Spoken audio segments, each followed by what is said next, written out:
c'est Emeline et on se retrouve pour une nouvelle vidéo et on va parler des 5 erreurs à éviter pour absolument réussir tes investissements immobiliers. La première erreur, c'est d'acheter sous le coup de l'émotion. Ça nous est tous arrivé, on rentre dans un endroit et on se dit waouh, c'est trop beau, le petit plan de travail en marbre qui nous fait de l'œil, avoir un coup de cœur pour un appartement avec une vue imprenable sur une maison qui te rappelle ton enfance. Bref, l'émotion peut vite brouiller énormément ton jugement. Un investissement immobilier, pour moi, ça doit vraiment toujours rester une décision rationnelle basée sur des chiffres. Attention, là je parle d'investissement, ok? Je sais bien que quand c'est son chez soi, on a envie de pouvoir se faire kiffer et c'est ok. Maintenant, quand c'est de l'investissement immobilier, moi vraiment, c'est les chiffres qui comptent, le rendement, le cash flow, le potentiel de valorisation. Laisse ton cœur de côté et fais parler ta calculette. Ensuite, point numéro 2, on va avoir une grosse erreur qui se fait souvent, je l'ai eu en coaching il n'y a pas longtemps, c'est négliger l'étude de marché local. Investir sans connaître les spécificités du quartier, c'est comme jouer au poker sans connaître les règles. Et j'avoue que je sais pas jouer au poker. Analyser le dynamisme économique, la demande locative, les commodités et même les projets d'urbanisme à venir, ce sont des éléments qui détermineront la rentabilité de ton projet sur le long terme. C'est extrêmement important. C'est un peu comme lancer un business du jour au lendemain sans faire un business plan. Qu'est-ce qui va rentrer dans ta poche? C'est vraiment obligatoire, ok? Ensuite, dans le point numéro 3, on va avoir sous-estimé les frais annexes. Et oui, on peut se focaliser uniquement sur le prix d'achat et oublier les petites dépenses qui peuvent faire mal à ton portefeuille. Frais de notaire, travaux imprévus, charges de copro, impôts locaux, vacances locatives selon la zone. Ces frais peuvent rapidement grignoter toute ta rentabilité. Donc toujours prévoir une marge de sécurité dans ton projet, c'est extrêmement important. On sait jamais. Numéro 4, trop écouter les on-dit. Tel quartier va exploser, la location saisonnière, c'est la meilleure option. Attention aux conseils non qualifiés. Si un expert te donne un avis, challenge ses propos avec des données fiables et concrètes. Ce qui fonctionne pour l'un peut être un désastre pour l'autre. Reste vraiment maître de tes choix et de tes propres recherches. Et ça va avec un peu le Tati Janine en repas de famille qui te sort « Mais l'immobilier est mort !» Mais Tati Janine, t'as jamais acheté tes locataires depuis toute ta vie? Oui, mais l'immobilier est mort, j'ai regardé sur TF1. Ok. Donc on fait attention à ce genre de choses-là, on se blinde la tête car c'est vraiment l'entourage. Ils le font pas exprès, on peut même pas leur en vouloir, ils sont toxiques malgré eux. Donc attention à ce genre de choses. Et c'est vrai que pour le côté, les conseils de l'un ne sont pas applicables forcément pour l'autre. Rendez-vous compte qu'on va pas avoir il n'y a pas une stratégie qui est bonne pour l'intégralité des Français. La stratégie qui est bonne pour toi ne sera pas la même que pour quelqu'un qui a 60 balais, ok? Moi, quand c'est une personne, je sais pas, Théo, 24 ans, qui veut se positionner sur un bien, on va pas avoir la même strat. Lui, il va avoir du jus, il est chaud, il veut du revenu absolument complémentaire, on est au taquet, ok? On va avoir peut-être quelqu'un qui a 55 ans, qui par contre a un peu de bouteille, il a des enfants, il est plutôt dans la transmission, il gagne plutôt bien sa vie, donc il n'y a pas trop besoin de revenus complémentaires, mais on est vraiment dans un axe de monter l'empire familial pour transmettre. On va pas aller sur la même chose. Il y en a un qui a beaucoup plus de temps que l'autre qui a pas du tout envie de se casser les pieds à gérer les locataires avec un Airbnb. Donc il faut vraiment aussi être lucide sur sa situation et prendre en compte vraiment ses objectifs et ses enjeux. Ensuite, mal choisir son financement en point numéro 5. Se précipiter sur le premier prêt immobilier proposé par la banque, ça peut te coûter ultra cher. Oui, je sais, j'en ai aussi beaucoup en coaching comme ça qui me disent « Oui, mais c'est la banque de mon enfance, j'ai toujours été là-bas, ils m'ont toujours suivi. » Ok,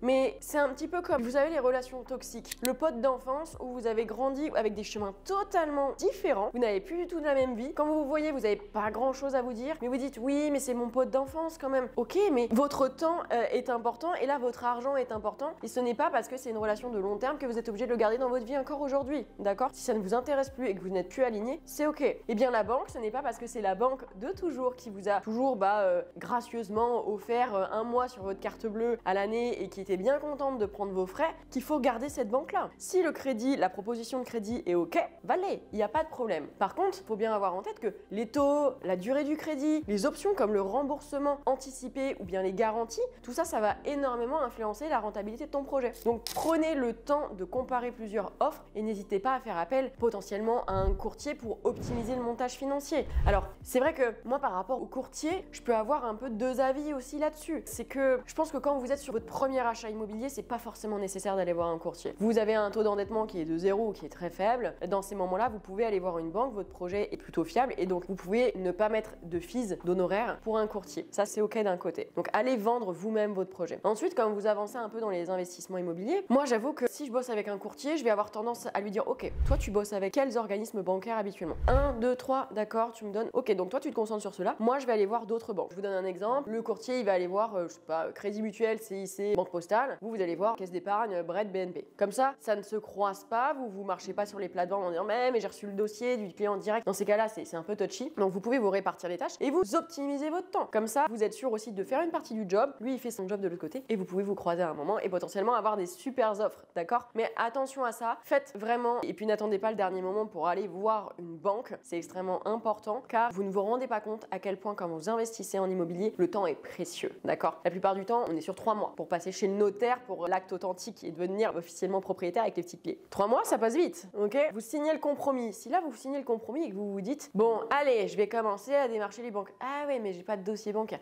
Faut peut-être déjà que je prépare mes docs. On a déjà perdu une semaine de préparation. Vous contactez les banques, ils vous donnent rendez-vous dans la semaine d'après parce que souvent, ils sont blindés, ils sont comme vous et moi, et ils sont débordés. Donc, vous allez avoir rendez-vous dans 2 semaines. Le temps de monter le dossier après, on est à la semaine d'après. Donc là, il s'est déjà passé 3 semaines et vous n'avez pas encore de retour. Et 3 semaines, bon ok, en plus, après le dossier, il va monter pour aller potentiellement étudier, etc. Et puis le banquier, il a autre chose à faire, il a d'autres clients, donc, et puis potentiellement, il part en vacances. Donc là, vous avez déjà perdu 1 mois et demi. Donc si vous avez tout misé sur une seule banque, qui vous fait au final, ah bah ça ne passe pas. Vous êtes à 1 mois et demi, il vous reste, comme pour apporter le crédit, c'est 2 mois. Donc là, il vous reste en réalité 3 semaines et vous vous retrouvez dans la galère. Ça m'arrive très régulièrement en coaching avec des gens qui me disent, il me reste 3 semaines pour trouver un crédit, je fais comment? Mais t'as été voir combien de banques à la base? Bah une. Ben voilà les gars, il faut absolument aller démarcher, c'est très important. Et puis c'est aussi votre petite qualité de vendeur, allez vendre votre projet. Il faut montrer que vous connaissez votre sujet et qu'on a envie d'investir en vous. Ensuite, je vais vous donner quelques autres erreurs bonus. Investir à distance sans gestion fiable sur place. Moi, je suis en région parisienne, donc si les Moulineaux dans le 92, je n'irai pas investir à Bordeaux demain, d'accord? Je ne connais personne là-bas, j'ai pas de famille là-bas, je n'ai jamais mis les pieds et en plus, c'est ultra loin de chez moi. Ok, et alors encore, moi je suis investisseur expérimenté, donc ça peut se tenter, je l'ai déjà fait pour investir à la frontière suisse, mais j'aime beaucoup la région et j'ai des copains là-bas, soit. Si vous n'avez aucun terrain connu là-bas, c'est quand même touchy,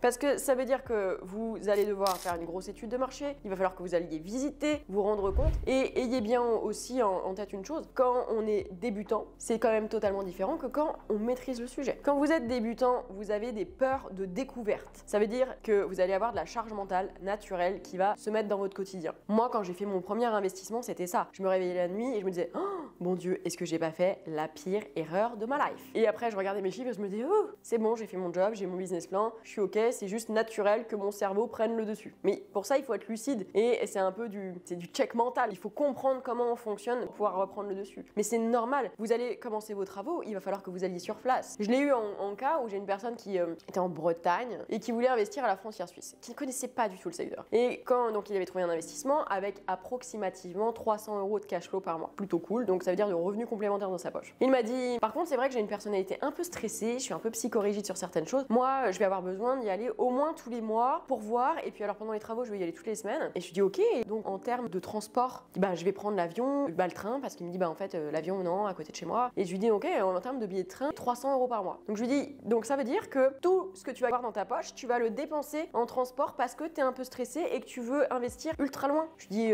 aucun intérêt. Alors bien sûr, on peut prendre en compte qu'il y a le capital qui va se rembourser, que le deal peut être très bon quand même et que la zone se développe. C'est ok, il n'y a pas de sujet là-dessus. Mais au début, en tout cas, il faut savoir quels sont ses objectifs. Lui, ses objectifs, c'était d'avoir du revenu en plus dans sa poche. C'était pas forcément sur une strate de long terme, même si on va l'additionner. Mais bon, donc il faut vraiment faire attention à ce genre de choses et l'avoir bien en tête. Ensuite, en autre erreur bonus, je dirais rester figé sur un seul type d'exploitation. Des gens, comme je l'ai en coaching, qui cherchent que de la coloc. Ou alors qui ne cherchent que de l'immeuble de rapport. Ou que du Airbnb. Vous voyez, souvent ils ne trouvent pas. Je l'ai vu il y a pas longtemps. C'était un immeuble de rapport à 3. Ok, donc un immeuble de rapport, c'était 3 lots minimum à 3. D'accord. Et donc je lui dis, ok, est-ce que tu as essayé de ouvrir un peu les œillères? Je dis parce que là ça fait quand même 3 mois que tu cherches et c'est pas passé grand chose quoi. Je dis peut-être que tu peux élargir un peu la zone ou bien tu peux aussi ouvrir en termes de perspective. Est-ce que la colocation c'est pas quelque chose qui pourrait te convenir aussi? Voilà. Et bizarrement, 2 semaines après il m'a dit mais j'ai trouvé un bien, je vais le transformer en coloc et j'ai fait une offre. Donc vous voyez ce genre de choses là, c'est aussi ouvrir un peu les frontières quoi. Et moi c'est vrai que les deals sur lesquels je me suis positionnée quand je fais des bons deals, c'est aussi des deals qui étaient imprévus. C'est des deals où je dis ok, par exemple j'ai investi à la frontière suisse. Suisse. À la base, j'étais en train de me positionner sur un bien dans le 92 et j'avais avancé sur mon dossier, etc. Puis là, je vois les chiffres, je fais ok, bah je lâche celui-là et je vais plutôt là-bas parce que c'était une opportunité et je l'ai saisie. Les opportunités, il y en a plein, il faut juste savoir dire oui et les saisir au bon moment. Ensuite, vous allez avoir oublié d'assurer correctement son bien ou bien choisir une assurance trop chère. Personnellement, je peux faire un petit parallèle avec l'expertise comptable. L'expertise comptable, c'est quelque chose au tout début. Moi, je voulais surtout pas payer trop cher. Je me disais bon, ça casse un peu les pieds, c'est impactant sur le budget. Quand vous vous rendez compte qu'il y en a plein qui font ça à la mano et qui se tapent des contrôles fiscaux, prenez un bon expert comptable. Moi, j'ai des super contacts si vous avez besoin. Et donc, l'expert comptable, moi, j'avais pris un truc, ça s'appelait adopteunexpertcomptable.com. Bon, oui, j'ai honte. Et ça me coûtait rien. Et en fait, ça me coûtait tellement rien qu'ils ont pas du tout fait ma compta. J'ai dû tout rapatrier au dernier moment. Et en fait, j'ai changé 3 fois d'expert comptable avant de trouver quelqu'un de bien. Ça m'a coûté plus de 10 000 € parce qu'ils avaient fait des mauvaises imputations comptables. Bref, c'était un enfer. Bien, l'assurance, c'est aussi important. On n'y pense pas forcément assez. Mais le fait d'avoir une assurance qui couvre suffisamment de choses, quand vous êtes dans la galère, bah, vous êtes bien content de l'avoir. Donc, attention à ça. Et je dirais, dernier petit point, c'est penser qu'aucun imprévu n'arrivera, car spoiler alert, il y aura toujours des imprévus. C'est la vie, c'est comme ça. Dans l'immobilier, il se passe toujours quelque chose. Dans l'entrepreneuriat, dans la vie en général, parfois toutes les planètes sont totalement alignées et parfois c'est la loi des séries et tu te prends tout dans la face. Et c'est comme ça. Donc il y aura toujours des galères et ce qui va compter, c'est votre adaptation, la facilité d'adaptation et votre capacité à rebondir. Et je pense que ça, c'est une qualité qui est vraiment primordiale quand vous voulez vous lancer, que ce soit dans l'entrepreneuriat ou dans l'investissement immobilier. Donc concentrez-vous sur l'essentiel. Un bon investissement, c'est avant tout un projet réfléchi, adapté à tes objectifs, à tes capacités. Le reste, on l'ajuste en cours de route. Et si tu veux éviter les pièges, je pense qu'un coaching, ça peut t'économiser bien plus que des erreurs coûteuses. Voilà, alors si cette vidéo t'a aidé, mets-moi un petit pouce, partage-la et abonne-toi pour plus de conseils pratiques sur l'immobilier.